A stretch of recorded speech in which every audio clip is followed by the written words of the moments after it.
தந்தை, மகன், தூய ஆவியின் பெயராலே ஆமேன். மூவொரு கடவுளுடைய அருளும் ஆசீரும் பாதுகாப்பும் வழி நடத்துதலும் உங்களோடு என்றும் இருப்பதாக. இயேசுவில் என் அன்பு சொந்தங்களே, கிறிஸ்து பிறப்பு நவநாட்களில் 6ஆம் நாள் நாம் பயணிக்கின்றோம். மகிழ்ச்சியோடு இறைவனுடைய பெருவிழாவினை, பிறப்பின் பெருவிழாவினை கொண்டாட நாம் நம்மை தயாரித்து கொண்டிருக்கின்றோம்.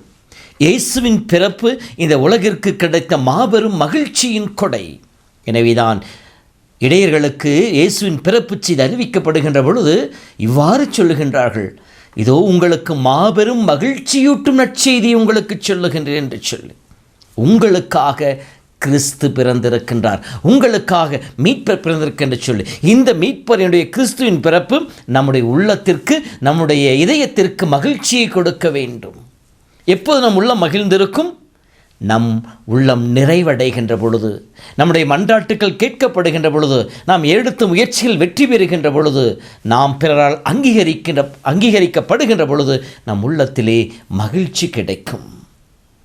இந்த மகிழ்ச்சி எப்பொழுது நிறைவுள்ளதாக இருக்கும்? ஆண்டவரோடு இணைந்திருக்கின்ற பொழுது. பிலிப்பியர் 4:4 படிக்கின்ற பொழுது மகிழ்ந்திருங்கள், ஆண்டவரோடு இணைந்து மகிழ்ந்திருங்கள் என்று சொல்லுவார். ஏன்? நாம் ஆண்டவரோடு இணைந்திருக்கின்ற பொழுது நாம் நிறைவை காண்போம். காரணம், மகிழ்ச்சிக்கு காரணமாக இருப்பது தூய ஆவியானவர். கலாத்தியர் 5:24 படிக்கின்ற பொழுது மகிழ்ச்சி என்பது தூய ஆவியின் கனிகளுள் ஒன்று. அன்பு, மகிழ்ச்சி, பொறுமை, நன்னயம், கனிவு, இரக்கம் இவையெல்லாம் தூய ஆவியினுடைய கனிகளாக இருக்கின்றன. இந்த தூய ஆவியால் நாம் ஆட்கொள்ளப்படுகின்ற பொழுது நாம் மகிழ்ச்சியால் பேருவகை கொள்ளுவோம்.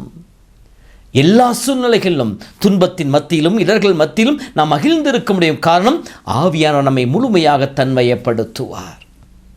அதைத்தான் திருத்துவ 2ஆம் அதிகாரத்தில் படிக்கின்றோம். இயேசு இறந்து உயிர்த்தெழுந்த பிற்பாடு அவர்கள் கலக்கத்தோடு பயத்தோடு நின்று கொண்டிருக்கின்ற பொழுது தூய ஆவியானவர் அக்கினி நாவு வடிவிலே அவர்கள் மீது இறங்கி வருகின்ற பொழுது அவர்கள் பெருமகிழ்ச்சி அடைந்தார்கள், இயேசுவுக்கு சாட்சிகளாக மாறினார்கள். இந்த மகிழ்ச்சி நம் உள்ளத்திலிருந்து பீரிட்டெழுவதினாலே யாரும் அதை பிரித்து விட முடியாது. யோவான் 16 இயேசு சொல்லுவார் அல்லவா, என்னை காணுகின்ற பொழுது மகிழ்ச்சி அடைவீர்கள், அந்த மகிழ்ச்சி யாரும் உங்களிடமிருந்து பிரித்து எடுத்துவிட முடியாது என்று சொல்லுவாரே. அத்தகைய நிறைவான மகிழ்ச்சியை நாம் அனுபவிக்க முடியும். அதைத்தான் இயேசு யோவான் 15:10 சொல்லி இருக்கின்றார். என் மகிழ்ச்சி உங்களில் இருக்கும், உங்கள் மகிழ்ச்சி நிறைவு பெறவுமே நான் இதை சொன்னேன் என்று சொல்லுவார்.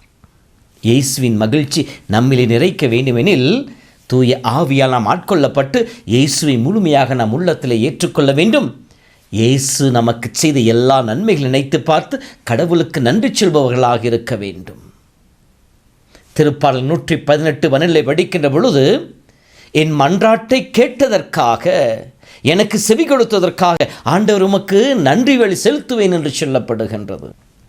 ஆக கிறிஸ்துவின் மகிழ்ச்சி நம்மில் நிறைகின்ற பொழுது நாம் முழுமையான உள்ளமும் உடலும் ஆன்மாவும் மகிழ்ந்து ஆர்ப்பரிக்கின்ற அந்த அருளை பெற்றுக்கொள்வோம்.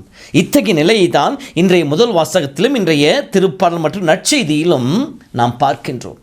இன்றைய முதல் வாசகம் திருப்பாடலை பார்க்கின்ற பொழுது அன்னாள் பேருவகையோடு மகிழ்ச்சியோடு இதயம் மகிழ்ந்து கடவுளுக்கு நன்றி செலுத்துகின்ற ஒரு நிகழ்வு கொடுக்கப்பட்டிருக்கின்றது. குழந்தை இல்லாது இருந்த அன்னாள் ஆலயத்தில் போய் ஜெபிக்கின்றார். ஏலியின் வழியாக கடவுள் வாக்குத்தத்தம் கொடுக்கின்றார். சாமுவேலை குழந்தையாக பெறுகின்றார். இப்படி பெற்றுக்கொண்ட அன்னாள் கடவுளுக்கு நேர்ச்சி செய்தன் பிரகாரம் அவர் சிறிது வளர்ந்தவுடன், பால் குடி மறந்தவுடன் ஆலயத்திற்கு கொண்டு வந்து பெருமகிழ்ச்சியோடு கடவுளுக்கு நன்றி செலுத்தி அவரை ஆலயத்திலே அர்ப்பணிக்கின்றார். என் இதயம் மகிழ்கின்றது என் மன்றாட்டை கேட்ட கடவுளுக்கு, என் மன்றாடுக்கு செவிசாய்த்து இந்த மகனை கொடுத்து என்னை ஆசீர்வதித்த கடவுளை நினைத்து நான் மகிழ்ந்து நன்றி செலுத்துகின்ற சொல்லி அன்னால் கடவுளுக்கு நன்றியாக நேர்ச்சியின் வழியை செலுத்துவதாக இன்றைய முதல் வாசகம் திருப்பாடலம் சொல்லி காட்டுகிறேன். நற்செய்திக்கு வருகின்ற பொழுது தன் தாழ்நிலையை கடவுள் கண்ணுற்றார். தன் நிலையை கடவுள் கண்ணோக்கி என் மீது இரக்கம் கொண்டு என்னை அவருடைய தாயாக இறைவன் மாற்றினார். ஆகவே என் உள்ளம் பேருவகை கொள்கின்றது, என் ஆன்மா ஆண்டவரில் மகிழ்கின்றது என்று சொல்லி அன்னை மரியாள் மகிழ்ந்து ஆண்டவனை புகழ்ந்து பாடுவதாக இருக்கின்றது. அன்பு சொந்தங்களே, இதோ இந்த நாளிலே கிறிஸ்து பிறப்பை கொண்டாடுகின்ற நம்மை தயாரித்து கொண்டிருக்கிற நாளிலே நாமும் அன்னாளைப் போல, அன்னை மரியாளைப் போல கடவுளுக்கு நன்றி பலி செலுத்தி மகிழ்ச்சியில் அவரை புகழ்ந்து பாடுபவர்களாக இருக்க வேண்டும். அப்படி என்றால் கடவுள் நமக்கு செய்த நன்மைகளை நினைத்து பார்க்க வேண்டும். நம் வாழ்வில் கடவுள் செய்து கொண்டிருக்கின்ற அற்புதங்கள் அதிசயம் நினைத்து பார்க்க வேண்டும். நம்முடைய வாழ்வின் நிலைகளிலே இறைவன் ஆசிரியர் ஒளிந்து நம்மை தேற்றிக் கொண்டிருப்பதை நாம் நினைவு கூர்ந்து கடவுளை நன்றியோடு நினைத்து பார்க்க வேண்டும்.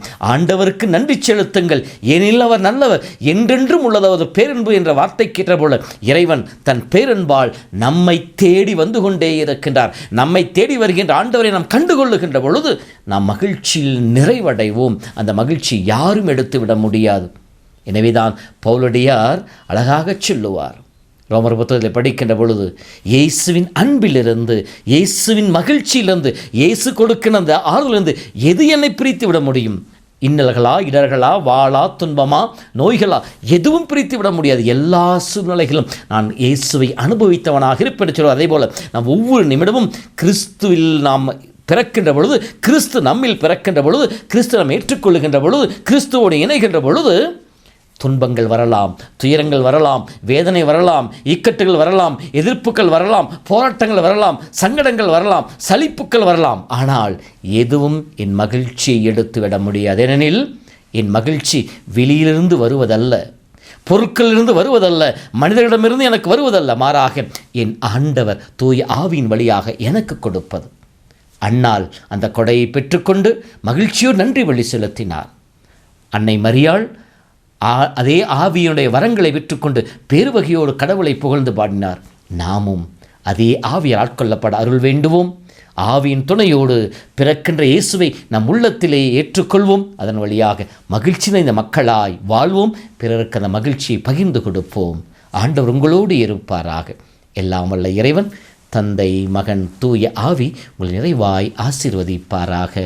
ஆமேன்.